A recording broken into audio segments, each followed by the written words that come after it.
folks, I'm Niki from the University of Wolverhampton in Stafford, and I'm here to support you with keeping an element of creativity in your homeschooling curriculum. It's a sunny day and I've finished my self-isolation, so I decided to pop outside my home for today's tutorial on secondary lenses and prisms for creative photographic effects. The tutorial's aimed at Key Stage 4, but as always, adaptable to any level. Anyone of any age can enjoy these techniques. You will need a camera, ideally one with manual settings, but a smartphone will still work. Transparent objects, or objects which allow light to pass through or reflect off them, crystals, prisms, marbles, etc. A light source, in this case the sun, but a torch or lamp might work. Optionally, a tripod, leaving your hands free to play. As a quick side note, today's tutorial will be filmed on my iPhone because I'll be using my camera to show you what to do. A brief introduction to the settings I'm going to be using.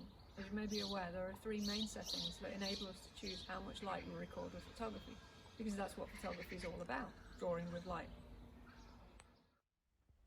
The three settings I'm talking about work hand in hand to form the exposure triangle. For example, if I increase the ISO, the camera senses sensitivity to light, I will be able to decrease the shutter speed, literally a shutter that opens and closes for a period of time controlling light quantities, but also where the movement is frozen, fast, or recorded as motion blur, slow. But there's a third really useful setting, Aperture. This is just another name for the hole in your lens, which light passes through. If the hole is big, a lot of light gets in, but less of the image is in focus.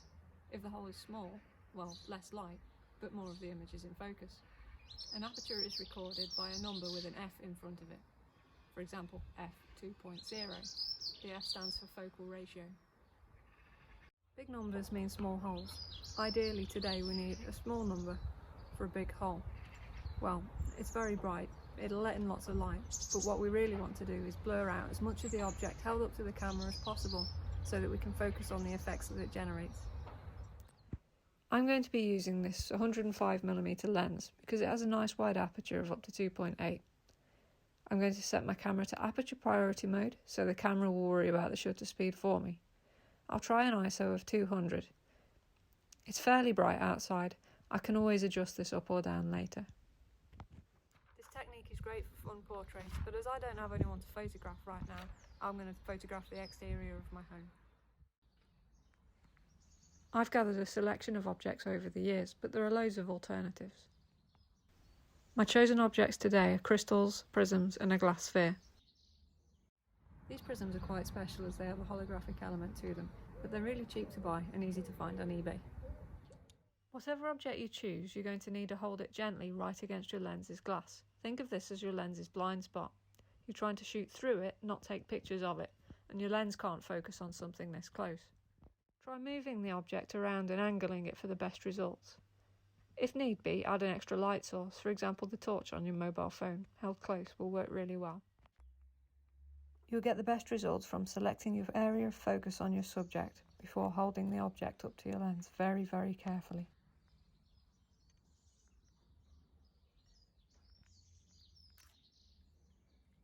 Rotate the object slowly and carefully against the lens's glass as you look through the viewfinder. Snap away as you see the effects you're looking for.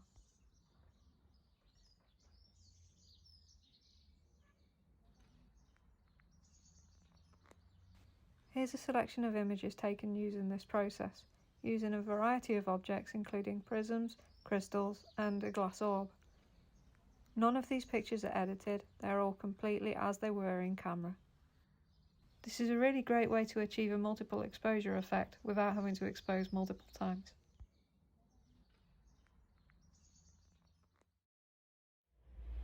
I hope you've enjoyed today's tutorial and that you have fun trying out this technique. Why not send us a picture?